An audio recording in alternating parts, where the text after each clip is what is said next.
आप सभी का खैर मकदम है आपके अपने official YouTube channel chalk and duster academy में एक बार फिर से। और उम्मीद है आप लोग खैर वाफियत से होंगे।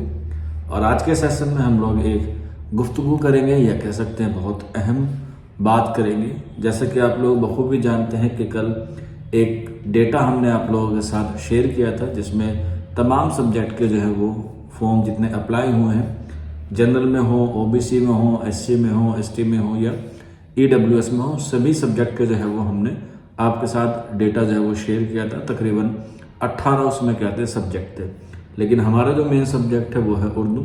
और उसमें मैंने जो है वो पूरी डिटेल्स के साथ आपको जो है वो बताया था। तो उस डिटेल्स के बाद काफ़ी सारे बच्चों के मन में ये सवाल आ रहा है और कई बात जो है ये ग्रुप में भी प्रोवाइड कराई जा रही है या शेयर की जा रही है कि इस बार जो है वो फॉर्म जो है वो कम भरे गए हैं। हालांकि एज क्राइटेरियाज को लेके और जनरल की सीट ना होने की वजह से फॉर्म जो है वो कम फिल हुए हैं, ये बिल्कुल फैक्ट बात है। लेकिन उसके अलग या उसके पस मंजर में एक और सवाल ये है, क्या इस बार कंपटीशन कम रहने वाला है? क्योंकि फॉर्म जो है वो बहुत कम भरे गए हैं, कंपटीशन बहुत कम है। मेल की बात की जाए तो तकरीबन 4.25 के आसपास जो है वो आपका कंपटीशन देखने को मिलने वाला है एक सीट पे। और अगर हम लोग फीमेल में बात करें तो तकरीबन 1.5 या 1.25 के आसपास जो है वो आपका पर सीट पे बच्चा कंपटीशन करने वाला है। तो इसी तरीके से बहुत सारे बच्चों के मन में ये आ गया कि तैयारी क्यों करें, क्योंकि हमें तो बैठते ही हमारा सिलेक्शन हो जाएगा, हमें जो है वो ज़्यादा मेहनत करने की ज़रूरत नहीं है क्योंकि बहुत कम जो है वो कंपटीशन है। तो मैं आपको बता देता हूँ और ये बात आप लोगों के लिए इसलिए भी जानना ज़रूरी है कि भले ही फॉर्म जो है वो कम भरे गए हैं लेकिन कंपटीशन जो है वो टफ होने वाला है। एक एक सीट पर जो है वो दावेदार है, लेकिन इसका मतलब ये नहीं है कि अगर सीट पे कम दावेदार है तो आपका सिलेक्शन हो जाएगा। आपको सिलेक्शन पाने के लिए बहुत मेहनत करने की ज़रूरत है।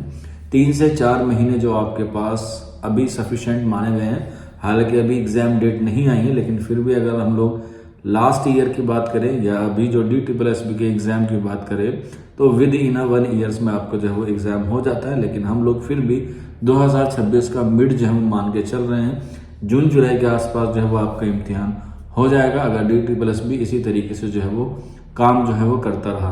तो इसीलिए इस बात को आप लोग बिल्कुल हल्के में ना लें कि उम्मीदवार कम है तो हमें जो है वो अपनी पढ़ाई में जो है वो थोड़ी सी ढिलाई करनी है। आप अभी से जो है वो रफ्ता रफ्ता जो है वो अपनी स्पीड पकड़ें।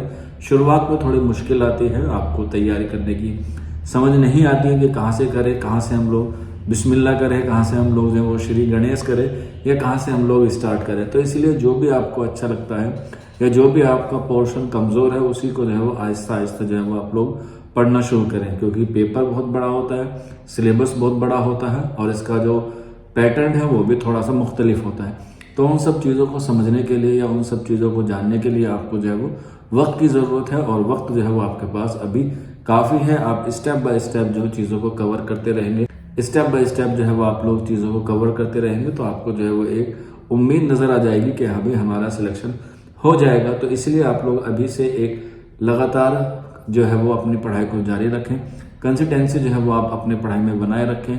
जो आपको लगता है कि ये पोर्शन कम है या ये पोर्शन आपका कमज़ोर है उसे जो है वो आप लोग आहिस्ता आहिस्ता मजबूत करें, चाहे वो रीजनिंग हो, चाहे वो इंग्लिश हो, चाहे वो हिंदी हो, चाहे वो मैथ हो, चाहे वो जीके हो या फिर आपका उर्दू हो। और उर्दू के साथ 10 नंबर का आपको जो है वो टीचिंग मैथोलॉजी भी आता है तो उसकी भी जो है वो आपको तैयारी करनी है। नेगेटिव मार्किंग होती है तो उससे जो है बच्चों का स्कोर जो है वो कम हो जाता है। हालांकि जो पासिंग क्राइटेरिया है वो ख़त्म हो गया, लेकिन फिर भी आपको ओवरऑल 80% नंबर जो है वो लाना ज़रूरी है। और इसी 80% नंबर लाने के लिए आपको अपना 100% जो है वो देना होगा।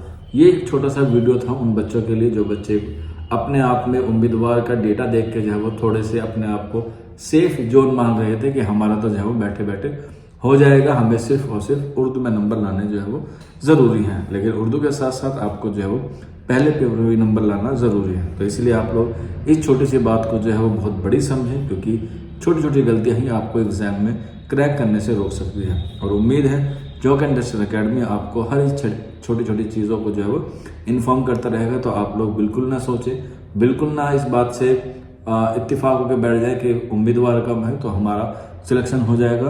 भले ही सीट खाली हो जाएगी लेकिन ज़रूरी नहीं है कि कट ऑफ नीचे आ जाए, क्योंकि इस बार भी कट ऑफ जो है वो काफ़ी हाई गई थी। तो आप लोगों को जो है वो तैयारी बिल्कुल 100% करनी है। आज के सेशन में यही एक छोटा सा मैसेज था आप लोगों के लिए। बाकी शुक्रिया।